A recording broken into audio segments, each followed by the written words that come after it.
Ya ha pasado más de un año desde que empezó esta pandemia y ya desde comienzos de este año se impulsó la vacunación masiva, generando un poco más de tranquilidad y mayor libertad después de tanto confinamiento e incertidumbre. Todo gracias a un constante progreso científico para el desarrollo de la vacuna.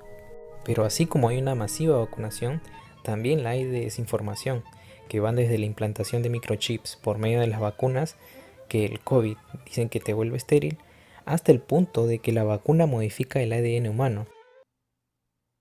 ¿Pero qué ha pasado? O sea, hasta qué extremos ha llegado de crear noticias falsas tan sofisticadas que una persona común y corriente la va a creer sin duda alguna. Es por esto que es importante verificar la información, ver si es veraz y que muestren las fuentes científicas y no de lugares de dudosa procedencia, para que ahí recién pueda ser difundida la información. Así que hoy hablaremos sobre qué tipo de memoria generan las vacunas y por qué estas son importantes.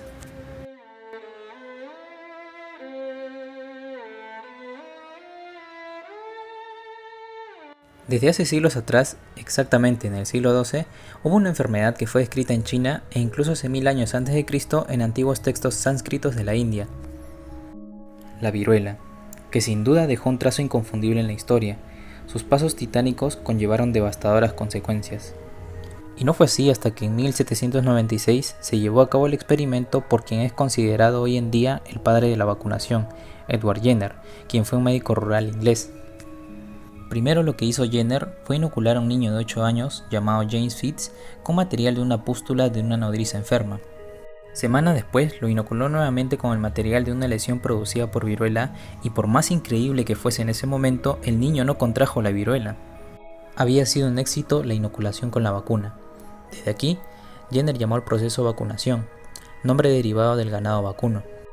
Pero tuvieron que pasar cerca de unos 100 años hasta que Louis Pasteur, considerado el padre de la microbiología, descubrió como consecuencia de sus observaciones que un virus o una bacteria desarrollados en tejidos distintos de los hospedadores normales suelen perder su virulencia, pero que retienen su inmunogenicidad y por lo tanto pueden ser usados para la producción de vacunas.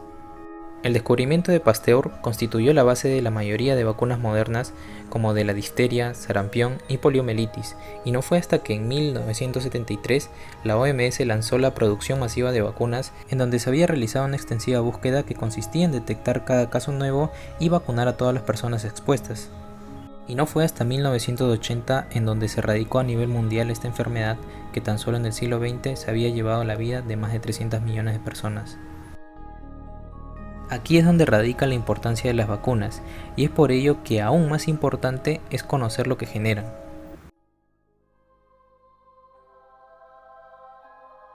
El sistema inmunitario adquirido, al igual que el sistema nervioso, tiene la capacidad de recordar. Es por ello que podemos desarrollar inmunidad de por vida de un antígeno.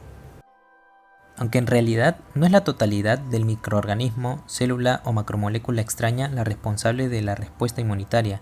Lo que se reconoce específicamente son las porciones relativamente pequeñas de estas, llamados determinantes antigénicos o epítopos. Estos antígenos pueden presentar de 1 a más epítopos. Si un animal es inoculado con un antígeno X, va a desarrollar una respuesta inmunitaria, ya sea del tipo humoral o celular, que va a aumentar al cabo de unos días de manera rápida y exponencial y va a finalizar de forma más gradual. Y así es como se produce la respuesta inmunitaria primaria, que se produce tras la primera exposición del organismo al antígeno. Aquí es donde se produce la memoria inmunológica. En una persona adulta, los órganos linfoides periféricos contienen linfocitos que permanecen en 3 estadios de maduración: los vírgenes, efectores y de memoria. Y bueno, ¿qué es lo que sucede en esta respuesta? Cuando los linfocitos vírgenes se encuentran con un antígeno por primera vez, algunos de ellos son estimulados para proliferar y diferenciarse en linfocitos efectores, como son los linfocitos B, que se van a diferenciar en plasmocitos y van a secretar anticuerpos, mientras que los T efectores eliminan a las células infectadas o ayudan a otras a luchar contra la infección. En cambio, otros linfocitos vírgenes son estimulados para multiplicarse y diferenciarse en células de memoria. Los linfocitos B, después de reencontrarse con el antígeno específico en una respuesta inmunitaria secundaria, se propagan rápidamente creando plasmocitos con anticuerpos para ese antígeno en específico. Los anticuerpos tienen un lugar específico de unión con el epítopo de los antígenos, llamado parátopo. Estas pequeñas porciones del anticuerpo son zonas variables que tienen cadenas de aminoácidos que presentan plasticidad. Gracias a esto se generará un registro de los antígenos, y por lo tanto la respuesta será mucho más fuerte y rápida que la primera. Es por ello que el día de hoy en las pruebas de inmunidad adquirida para el COVID se buscan estos anticuerpos, también llamados inmunoglobulinas, que en el caso de tener inmunidad adquirida va a tener una mayor cantidad de inmunoglobulinas del tipo M. También están los linfocitos T de memoria, en donde quedará un pequeño porcentaje de ellos luego de la respuesta inmune primaria, que al tomar contacto con el mismo antígeno van a crearse linfocitos CD4 y CD8. Los CD4, también llamados helper o colaboradores, son los encargados de la activación y dirección de las otras células inmunitarias. Estos van a retener la afinidad por el antígeno de la célula T activada original. Y más adelante, al tomar contacto con el mismo antígeno, actuarán como células efectoras, secretando citoquinas y proteínas que estimularán a otros linfocitos. Por otra parte, los CD8, también llamados linfocitos citotóxicos, son los encargados de neutralizar y posteriormente provocar su destrucción de los antígenos por medio de las enzimas. Esta, al ya tener un registro del antígeno, al reencontrarse posteriormente, va a proliferar y liberar una abundante cantidad de enzimas que causará una destrucción de los patógenos más rápida y mucho más eficaz. Aquí es donde reside la importancia de las vacunas, en la memoria inmunológica que producen.